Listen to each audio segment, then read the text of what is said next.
Olá, alunos! Sejam bem-vindos a mais uma aula de Física 1. Hoje o nosso tema é Leis de Newton e aplicações, ok?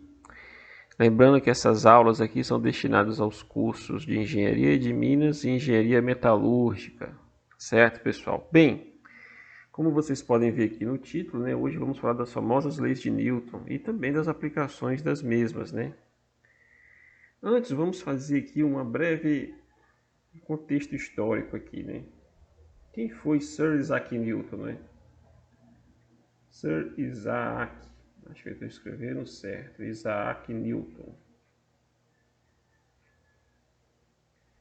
Quem foi este camarada, né? Sir Isaac Newton, né? Ele foi um físico inglês do século 17, né?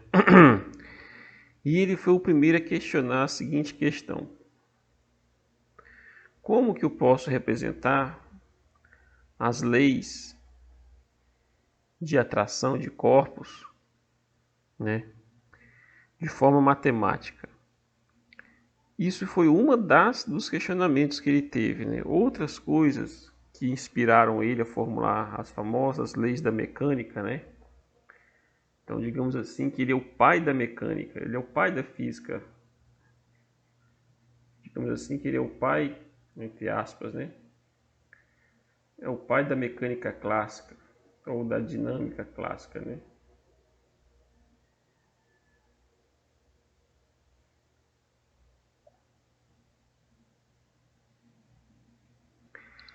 Então, uma das coisas, a famosa maçã que caiu na cabeça dele, isso aí é praticamente uma lenda, né? Então a maçã não caiu na cabeça dele. Não houve esse fato. Acredita-se que ele estava observando a Lua, né? Então ele observava a Lua e ficava perguntando por que a Lua não colapsa com a Terra, né? Que forças ou que ações, né? Agentes, digamos assim, atuam para que a Lua não colapse dentro da Terra. As próprias fases da Lua também foram uma questão muito interessante, que despertou nele o porquê que certas fases da Lua ela se apresenta de forma diferente no céu. Né? O porquê que a Lua cheia é cheia, porquê que a Lua minguante tem aquele aspecto. Outros fenômenos como o eclipse solar, por exemplo. Então, o próprio eclipse, né, parcial, né, do Sol. Então, tem questões que são muito importantes. Foram observações. Então, as observações de Newton,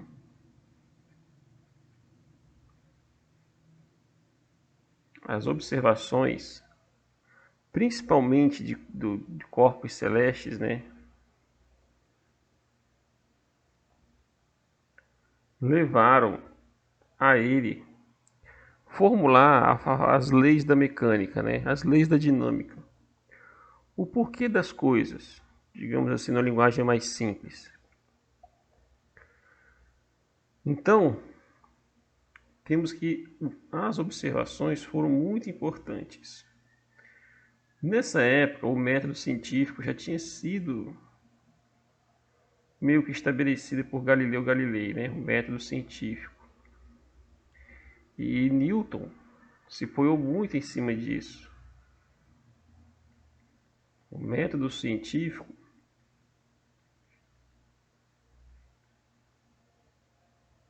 proposto, né, desenvolvido, né, por Galileu Galilei,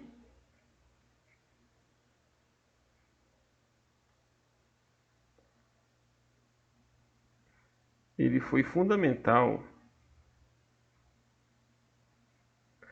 para que Newton formulasse toda a sua teoria com base nos trabalhos realizados por Galileu Galilei, também os trabalhos astronômicos, né? Os trabalhos astronômicos.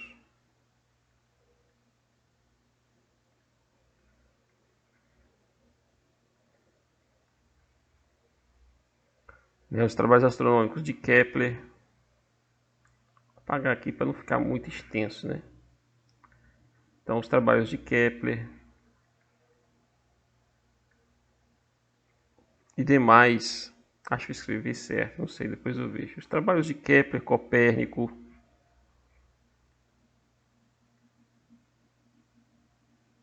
né, Tycho Brahe e outros astrônomos da época foram também importantes, né? Foram importantes, né? Para poder consolidar, né, a questão da mecânica, né? Da mecânica celeste, vamos dizer assim, da mecânica celeste.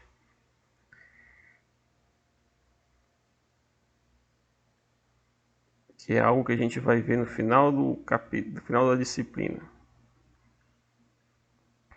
Certo?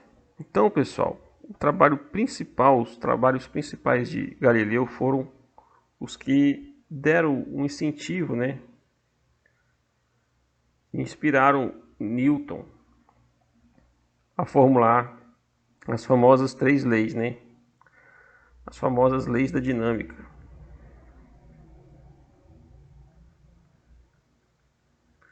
As leis da dinâmica.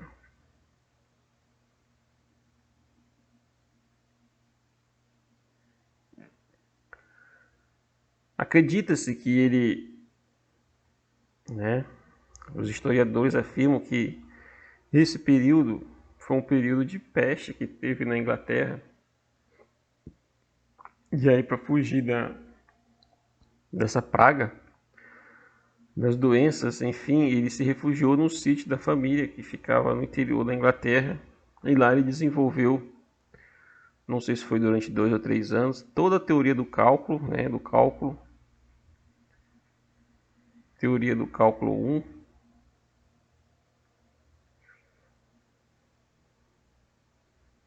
teoria do cálculo infinitesimal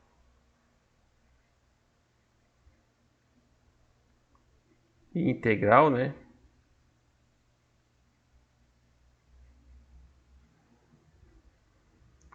E também questões importantes, como principalmente a gravidade, a teoria da gravidade, né? Ou teoria da gravitação universal, que a gente não vai abordar aqui, a gente só vai ver um pequeno caso particular em relação à atmosfera terrestre, né? Teoria da gravitação universal. Isso aqui vai ficar para o final do curso de Física 1. Então, pessoal, temos essas questões, né? As leis da dinâmica, né? Para poder gerar as leis da dinâmica, Newton ele propôs essas questões, né? Ele propôs toda a teoria do cálculo infinitesimal e integral, né? Diferencial também. Especula-se, né, que ele teve um concorrente muito grande que foi o Leibniz, né? E paralelamente lá na Alemanha, Leibniz estava também desenvolvendo o cálculo que a gente conhece como hoje, que é o cálculo infinitesimal e o cálculo integral, certo? Ainda assim, tem até um livro que depois eu vou colocar aqui, num vídeo futuro, que se vocês tiverem curiosidade, que chama-se A Guerra dos Cálculos, né? Que é quem tem a razão, quem foi digamos assim, o pai do cálculo, foi Newton, foi Leibniz. Então tem essa discussão até hoje. Também dentro desse contexto, como é que se expressaria a energia de um sistema? A gente vai falar isso posteriormente. A energia de um sistema, a energia cinética no caso, ela está relacionada com o quê? Com o quadrado da velocidade ou só com a velocidade? Ela é diretamente proporcional ao quadrado da velocidade ou ela é proporcional linearmente à velocidade, né? É diretamente proporcional, somente à velocidade. Então são questões também que a gente vai discutir isso ao longo dessa disciplina aqui, dessa parte aqui das leis de Newton, mas a gente vai falar disso só, né, não das leis de Newton, a parte da energia a gente vai falar só quando chegar no capítulo de energia mecânica, né? Por enquanto não, por enquanto a gente vai ficar só na parte, digamos assim, de forças, né? Porque a dinâmica ela está relacionada com um aspecto muito importante. Esse camarada aqui, força, digamos assim, é o papel coadjuvante, né? É o ator principal. É o ator principal, se a gente pode dizer assim. Principal de toda a teoria newtoniana, né? É a força. Se você conhece a força, você pode obter o quê? A sua aceleração e, consequentemente, a sua equação de movimento. E você resolvendo a equação de movimento, você consegue achar a posição, né? O objetivo principal da dinâmica é o quê? O objetivo da dinâmica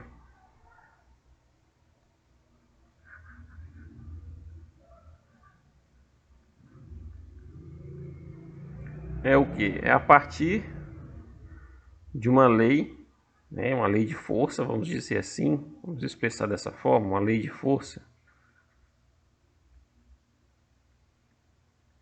Colocar lei entre aspas, né? Uma lei de força. Obter o que? A posição x. Como se obter a posição x em função do tempo? Lembra que lá na cinemática a gente tinha um problema parecido, só que lá na cinemática a gente não investigava a origem dessa força. A gente simplesmente tem a posição x, como que eu consigo achar a velocidade e a aceleração? Ou se eu tenho uma aceleração, como é que eu consigo achar a velocidade e a posição? Certo? Na cinemática em si, a gente não tinha aquela questão de descobrir o porquê do movimento ocorrer, né? E por que o movimento acaba ou termina, né? Essas questões a gente não abordava porque não era o papel da cinemática. O papel da cinemática é descrever o movimento do ponto de vista dos conceitos básicos da cinemática: velocidade, posição, velocidade e aceleração, certo? Agora a gente entra num novo conceito que é a força, né? A gente vai ver o que é a força depois, não agora. Então, toda essa introdução que eu estou fazendo é para contextualizar o porquê de se estudar a dinâmica. Por que as leis de Newton são tão importantes? Porque ela é a base, né? É a base de toda a mecânica, né? Toda a mecânica. A mecânica clássica que a gente chama, né? A famosa mecânica clássica. Que está relacionado com praticamente todos os tipos de movimentos, né? Todos os tipos de movimentos, desde o asteroide ou planeta, né, planetário, até o lançamento de uma bola de bilhar, né? Uma bola de golfe. É o lançamento de projéteis.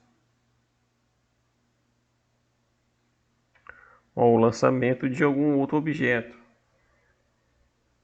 Certo? Então, todas essas leis, lançamento de projéteis, né? Vamos colocar assim.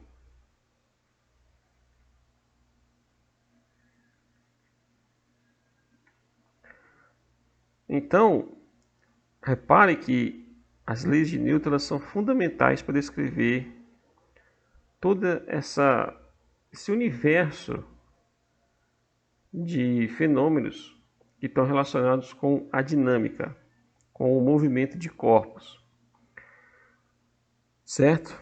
Então, nessa primeira parte, a gente sempre vamos fazer considerações. Então, quais são as considerações aqui quando a gente for falar das leis de Newton, né? A gente sempre vai adotar um objeto partícula, né? O nosso foco, o nosso objeto de estudo é o ponto material ou ponto partícula,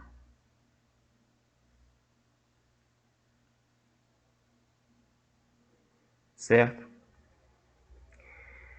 Quando chegarmos lá em dinâmica do corpo rígido, aí já é outra coisa. A gente não vai considerar só um ponto partícula, será um sistema de partículas, mas não aqui. Agora a gente vai falar sempre na questão do ponto partícula, ou então tentar transformar um objeto, certo, num objeto ponto partícula. E aí a gente vai ver, quando for fazermos análise de forças, a gente vai ver uma questão que vai ser o que? O centro de massa. Centro de massa do objeto. Repare que eu não falei posição centro de massa, eu falei centro de massa. Novamente, quando formos lá em corpo rígido, vamos ver o chamado vetor centro de massa, ou vetor posição centro de massa. Aqui não, aqui vamos falar só simplesmente do centro de massa. Certo? Então essas são as considerações que já devem ficar aqui na mente de vocês quando a gente for tratar da aplicação das leis de Newton, certo?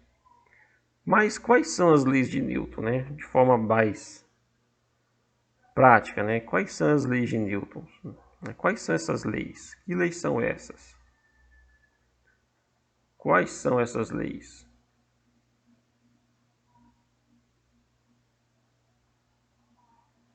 Né? Então temos três leis, na verdade, né? A primeira ele fala da inércia, que na verdade é muito mais do que isso. Eu vou mostrar para vocês que a primeira lei ela não fala só da inércia do corpo, ou a inércia dos corpos.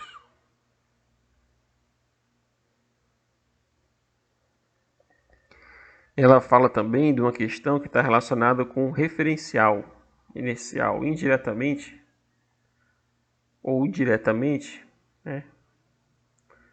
Está relacionado com o referencial inicial, uma definição de referencial inicial.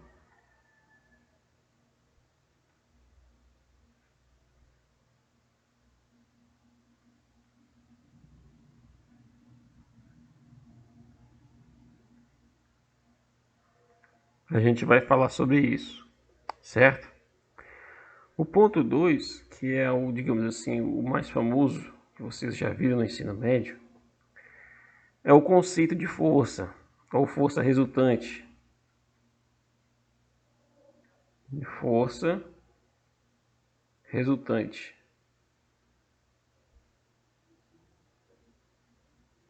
O que seria essa força resultante? O famoso F, ou FR. Né? O que, do ponto de vista físico, o que seria isso? Como representar ele do ponto de vista matemático? Então, para falarmos da força, temos que falar de um outro parâmetro que está atrelado ao conceito de força, né? Que vocês viram. Então, isso aqui vai ser um 2, como se diz, um 2 asterístico, né? Que é o conceito de momento linear.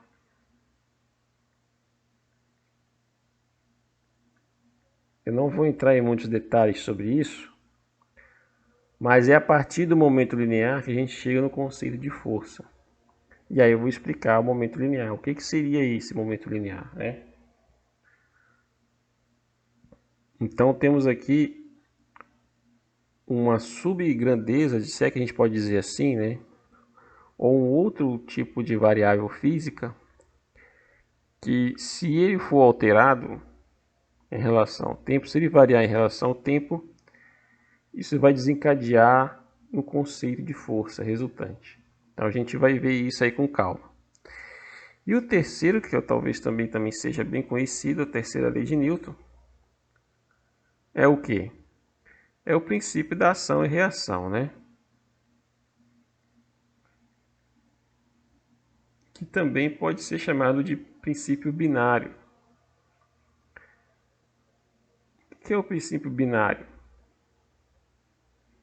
O princípio binário ele diz o seguinte: olha, na natureza você não tem uma força isolada. Para cada ação você tem uma reação. Então você tem sempre um par binário de forças. Para tudo que acontece, todo tipo de interação, repare que agora eu estou usando a palavra, né? Para cada interação, eu vou colocar interação aqui, né? Para cada interação você tem uma reação. Isso vai desencadear uma reação, certo? Aqui eu coloquei interação, porque a ação e interação, a interação ela dá digamos assim, um sentido mais profundo do que uma ação. A ação pode ser um fato isolado, né? Onde não necessariamente pode ter um efeito, apesar que para toda ação tem uma reação, certo? Mas a palavra interação ela tem, digamos assim, uma profundidade maior, certo? Então, a interação ela vai mostrar o quê? Que se tem uma força, por exemplo, se eu tenho uma bola de basquete ao quicar no chão várias vezes, a gente tem aqui o que? A força com que a bola bate no chão. E consequentemente você vai ter o que? Uma reação dessa força. Uma reação a essa força, que é a superfície da quadra de basquete. Ela vai devolver essa mesma força em sentido contrário, né? Certo? E isso a gente chama de binário. Por quê? Porque você não tem como ter um fato isolado. Até mesmo dentro da gravidade, ou da teoria da gravitação, por exemplo, um planeta atrai um satélite. Você vai ter a atração do satélite sobre o planeta. Só que, claro, que essa reação não é tão significativa a ponto de você deslocar um planeta, certo? Mas sempre tem uma questão de um binário. Para cada ação existe uma reação. Então, praticamente aqui já dei a definição da terceira lei. Certo? Então vamos fazer uma pausa aqui, para que o vídeo não fique muito grande.